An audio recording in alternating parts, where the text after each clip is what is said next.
Bom dia a todos e a todas. Queria agradecer o convite para nós virmos aqui.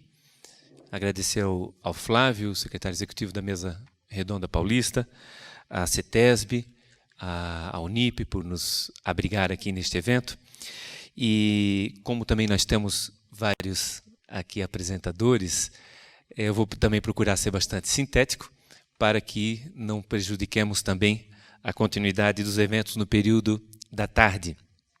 Então eu queria inicialmente, digo inicialmente porque eu também vou estar aqui ao longo do dia de amanhã e a gente pode ir trabalhando alguns desses pontos de maneira mais detalhada.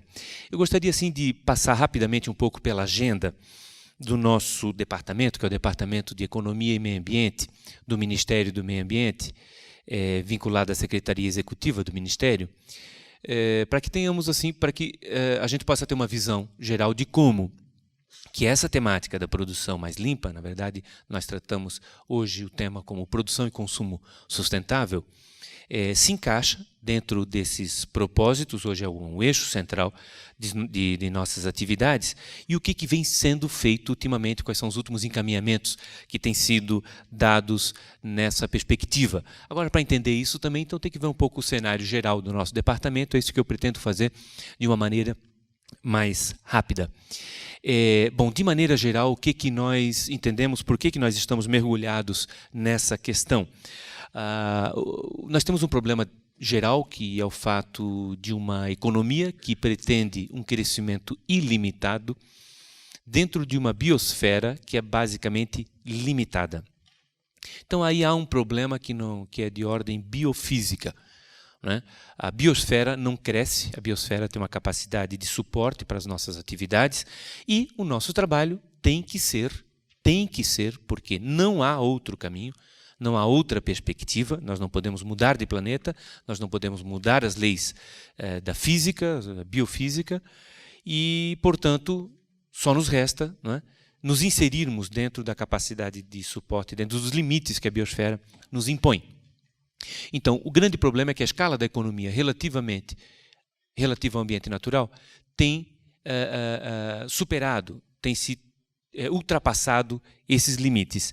E aí, o que nós temos visto é que a ultrapassagem desses limites vem nos causando uma série de problemas e poderíamos falar que, para exemplificar, o mais claro de todos é o efeito estufa, é claramente isso, né? Nós estamos emitindo para a atmosfera uma quantidade de gás carbônico e outros gases muito maior que a capacidade que a atmosfera e outros ecossistemas têm capacidade de absorver, e isso está se acumulando e transforma o clima global. Então, tem uma solução para isso: diminuir a emissão. Não tem outra solução. O que a gente tem que fazer de maneira geral? Não retirar da natureza mais que sua capacidade de regeneração e não lançar à natureza mais que sua capacidade de absorção. São dois limites bastante claros, básicos da economia ecológica, e que, se respeitássemos, já teríamos resolvido, né? A chave do problema da sustentabilidade é resolver isso aí.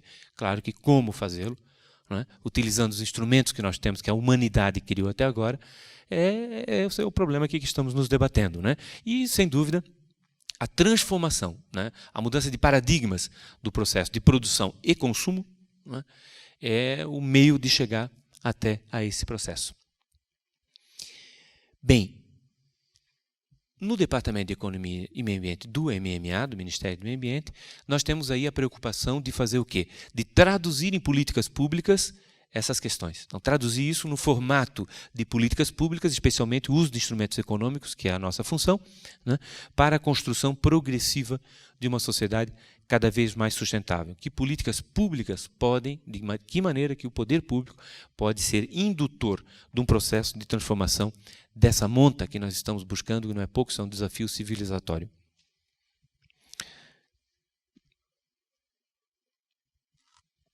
Muito rapidamente, alguns exemplos de ações que têm mudado o processo produtivo, mas apresentando isso de maneira muito rápida para dizer que temos muitos instrumentos assim que vão sendo utilizados, que às vezes o próprio Ministério não se dá conta do impacto econômico, às vezes, de algumas medidas. Por exemplo, mudanças no regime de propriedade do solo, a criação de reservas extrativistas, de florestas nacionais. Hoje, se juntarmos aí, hoje no momento são quase 30 milhões de hectares só com esse tipo de unidades de conservação que permitem o uso, permitem a produção sustentável, né? Então isso representa muito em termos, até em termos de escala global, isso realmente não é pouco, né? 10 milhões de hectares, como temos hoje, em reservas extrativistas, isso de fato é algo significativo. Teríamos que agora, aliás, é uma das coisas, um dos nossos temas, que é o biocomércio, como fazer com que esses bens consigam chegar, alcançar o mercado, produtos da sociobiodiversidade. Bom, aí temos várias linhas de crédito, né, para questão florestal. A certificação florestal atinge nesse momento quase 3 milhões de hectares de áreas certificadas, áreas nativas, né? Seguinte. Diversos programas de apoio ao agroextrativismo, várias ações de apoio a arranjos produtivos locais, a comunidades, enfim. A própria redução do desmatamento, no caso da Amazônia, nos 2 últimos anos a redução chegou a 52%, e na medida que se faz uma ação dessa, fortemente também centrada em comando e controle, está se inibindo a produção ilegal e, ao mesmo tempo, evidentemente, favorecendo uma produção melhor, uma produção mais sustentável, dentro dos princípios do manejo sustentável, por exemplo, não é? Então, isso tem um significado muito profundo dentro do processo produtivo. Bom, vindo diretamente, isso falando de uma maneira geral, mas vindo diretamente à agenda, então, do Departamento de Economia e Meio Ambiente, nós estamos lidando com algumas agendas que têm um impacto dentro da produção, né? A ideia geral é isso, é utilizar progressivamente instrumentos econômicos para poder alterar o processo produtivo. Uma dessas iniciativas é a Iniciativa Nacional de Biocomércio. Nós temos já historicamente muito apoio a comunidades produtivas com elementos da sociobiodiversidade, né? Mas uma dificuldade muito grande desses produtos chegarem aos mercados. Então nós estamos desenvolvendo um trabalho nesse momento, junto com, inclusive, com organismos como a OTCA, a Organização de Tratado de Cooperação Amazônica, e outras entidades, para definir o que seriam algumas regiões com vocação produtiva, que seriam os polos regionais de biocomércio. Esses polos, a partir da sua definição, a construção da vislumbrar, não é?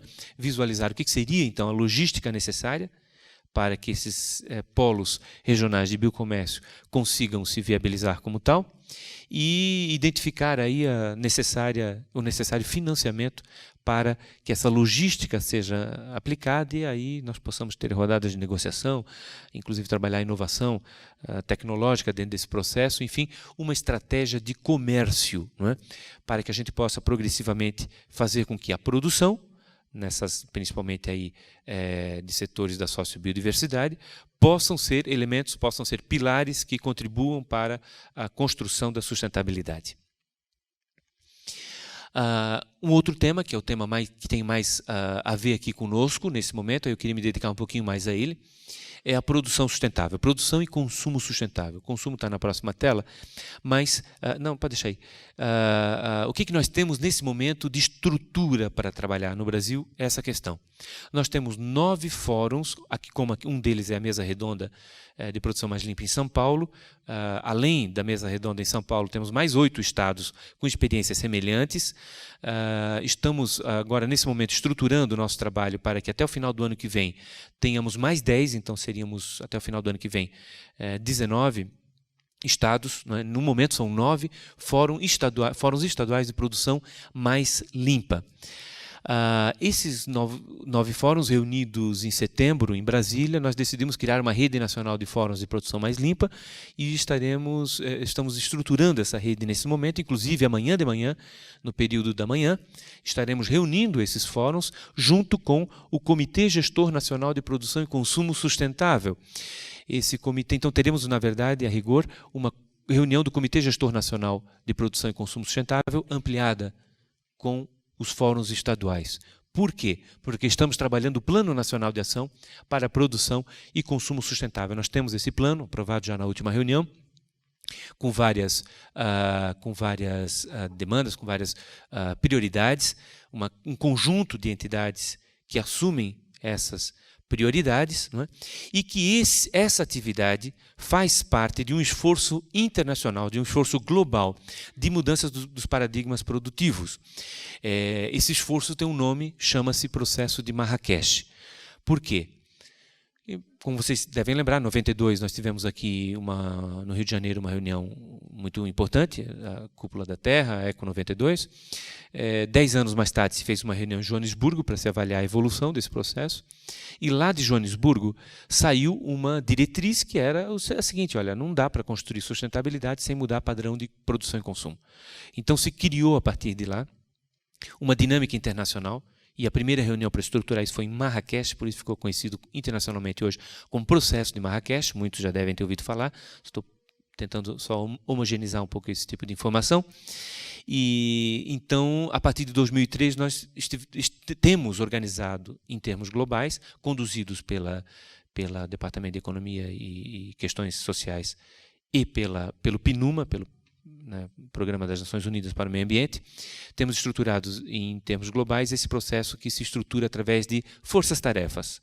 Cada força-tarefa conduzida por países, temos 7 forças-tarefas, por um conjunto de países que tocam essas forças-tarefas em produtos sustentáveis, consumo sustentável, compras governamentais, turismo, educação formal, enfim, uma série de elementos que são conduzidos por um conjunto de países e que vislumbra-se que até o final de 2009 tenhamos já pronto, em escala global, um processo, um conjunto de procedimentos que será submetido a maior nível das Nações Unidas para um financiamento em escala global. Enquanto isso, já vamos também financiando e implementando ações nesse sentido. Então, há de fato uma estrutura global, uma estratégia global para esse processo, e nós fazemos parte dela, inclusive da Comissão de Especialistas da América Latina e Caribe. Nos reunimos agora em outubro, aqui em São Paulo, inclusive, pelo PNUMA. Essa comissão, na América Latina e Caribe, estamos divididos em 4 regiões. Nós aqui pertencemos ao Cone Sul. O Brasil hoje é representante do Cone Sul, dentro desse comitê latino-americano e do Caribe, e o Brasil representa a América Latina e Caribe no Comitê Internacional do Processo de Marrakech. Então, há toda uma articulação para que nós possamos progressivamente fazer essa transformação. Então, temos um conjunto de entidades, então, não vou citá-las todas com receio de poder esquecer algumas, mas Senai, Sebrae, CENI, enfim, uma série de entidades, né? Nos estados, evidentemente, todo um processo produtivo vinculado, órgãos estaduais de meio ambiente, que vem se articulando para isso. Então, o Plano Nacional está em fase de construção, de definição em detalhes de suas prioridades, que deverão ficar prontas até aproximadamente meados do primeiro semestre do ano que vem, e até o final do primeiro semestre do ano que vem estaremos fazendo um lançamento nacional para a sua efetiva implantação. Isso não quer dizer que no meio do caminho a gente já não vai trabalhando a implementação, como é o caso que a gente tem feito isso. Eu cheguei ontem à noite de Montevidéu, estávamos reunidos com o Mercosul.